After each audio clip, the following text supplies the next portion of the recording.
안녕하세요. 오늘은 영어를 할 때 정말 많이 쓰는 will, would, be, going to 이 세 가지 조동사에 대해서 이야기해 보려고 합니다. 다 미래 이야기 아니야? 생각하실 수도 있지만 이 세 개는 전부 어감이 다르거든요. 혹시 정확하게 다 구분하실 수 있나요? 만약에 그렇지 않으시다면 오늘 영상이 많이 도움이 되실 수 있을 것 같습니다. 단순한 문법 설명이 아니라 조동사의 어감을 중심으로 비교해서 설명드리려고 합니다. 조동사는 단순한 문법 규칙 이상의 역할을 합니다.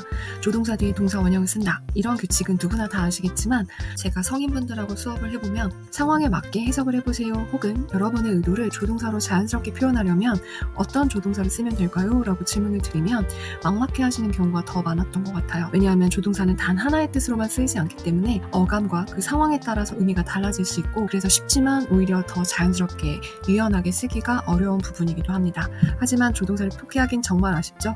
왜냐하면 영어에서는 조동사를 통해 직접적인 의사표현을 부드럽게 만들면서 다양한 어감을 표현하실 수 있거든요. 제가 한동안 A Family Affair의 조이 킹이라는 이 배우에 빠져서 계속 영상을 만들고 있는데요. 이 배우가 한 대사에서 제가 조동사의 뜻을 구분해서 설명드리기가 너무 좋은 장면이 있어서 다시 한번 가져왔습니다. 상황을 하나 먼저 보실까요? 일반적인 사람이라면 이런 건 다 이해할 거야. Like any normal person would understand that. 그 사람도 이해할 거고 He'll understand that. 모두 다 이해할 거야. Everyone's gonna understand that. 어쩔 수 없이 늦는 상황인 걸 충분히 이해받을 수 있지 않을까 걱정하는 대사를 봤는데요. 이 세 문장 전부 understand that, 막히는 상황은 다 이해할 거다라는 비슷한 의미처럼 보이지만 미묘한 어감 차이가 있습니다. 차근차근 분석해 볼게요. 이해하겠지, 이해할걸, 이해할 거야. 다 같은 뜻이지만 어감은 다 다르죠. 영어는 이걸 조동사가 한다고 보면 됩니다. 자라가 말한 다음 대사에는 공통적으로 will과 관련된 조동사들이 쓰였는데요. 영상에 나왔던 문장을 설명드리면 like any normal person would understand that 이 문장에서는 would, 다음 문장인 he'll understand that 에서는 will, 마지막 문장 everyone's gonna understand that 에서는 be going to가 사용되었습니다. would는 표면적으로 위대 과거형이라고 알고 계시겠지만 회화에서는 다음 세 가지 의미로 더 자주 사용되고 있어요. 선택하는 상황에서는 나 하고 싶다 라는 의향과 의지를 나타내는 말로 해석이 되는데 보통 would 단독이기보다는 would like to 동사 원형의 형태로 would는 축약돼서 많이 발음됩니다. I'd like to have some coffee. 커피 좀 마시고 싶어. 원한다, 뭐뭐 하고 싶다를 want보다는 would like to로 더 많이 표현하고 있습니다. 그리고 가정하는 문장에서는 if절이랑 같이 쓰일 때 많이 그렇죠. 가정법은 가능성이 제로인 문장인 거 알고 계시죠? 근데 if절이 없어도 그 맥락상에서 가정할 수 있는 문장이면 뭐뭐 할 텐데 라고 해석하시면 돼요. 세 번째는 자주 쓰진 않지만 과거의 습관의 would입니다. 옛날에 뭐뭐 하곤 했었는데 지금은 그렇지 않다라는 의미입니다. 여기 문장에서는 해당 사항이 없기 때문에 다음에 또 설명을 드릴게요. Like any normal person would understand that. 첫 번째 문장 like any normal person would understand that 여기서 would는 두 가지 의미가 다 들어있어요. 1번 뭐뭐 하고 싶다 이 의미도 해석이 가능해요.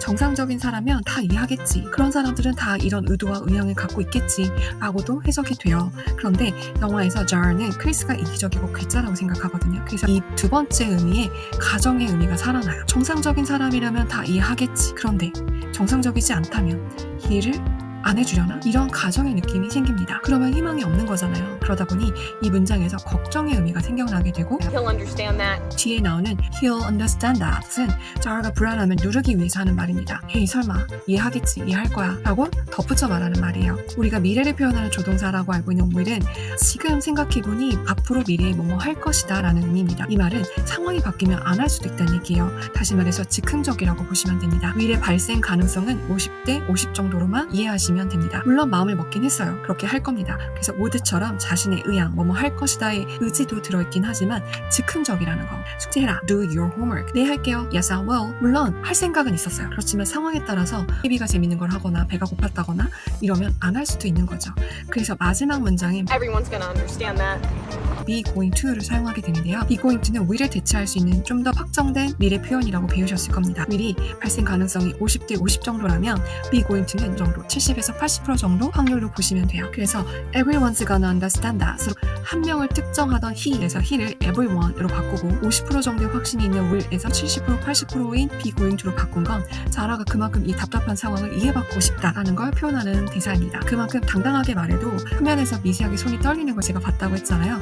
그만큼 불안한 마음을 어감을 바꿔가면서 말을 하는 겁니다. 정리해서 제 개인적인 마음의 소리를 넣어서 해석하자면 like any normal person would understand that은 처음에는 100%였어요. 정상적인 다 이해하겠지. 괜찮을 거야. 그랬는데 일반적인 사람이 아니지 그러면 이해를 안 해줄 텐데 그러면 갑자기 빵프로가 되는 거예요. 그래서 불안해서 he'll understand that. 에이 설마 이해하겠지. 50% 정도로 올려봅니다. 그런데 아직도 불안하죠. 그래서 또 바꾼 겁니다. Everyone's gonna understand that. 에이 이런 건 다 이해하는 거야. 그래서 좀 더 확정적인 미래로 바꾼 겁니다. 수치는 이해를 도와드리기 위해서 제 느낌으로 표현한 거지만 같은 말도 어감을 이렇게 바꿀 수 있다는 걸 알려드리고 싶었어요. 조동사에서도 이런 어감을 읽을 수 있다면 영어도 재밌지 않을까요? 책을 읽을 때 원서로만 읽어야 알 수 있듯이 영어도 원어로 들어야만 알 수 있는 느낌도 있습니다. 특히 이렇게 문법이 결부가 된 건 공식처럼 외운다기보단 어감을 이해하는 데 활용하면 훨씬 재밌을 거라 생각해요. 여러분들이 영어를 쓸 때 어떤 정도 퍼센테이지의 어감을 사용하고 있는지를 느끼면서 영어를 말한다면 원어민과 더 원활한 의사소통도 더 효과적인 의사소통을 할 수 있다고 생각합니다. 오늘도 긴 영상 봐주셔서 너무 감사하고요. 다음 영상에서 또 뵙겠습니다. Thank you for watching. See you in the next video. Bye.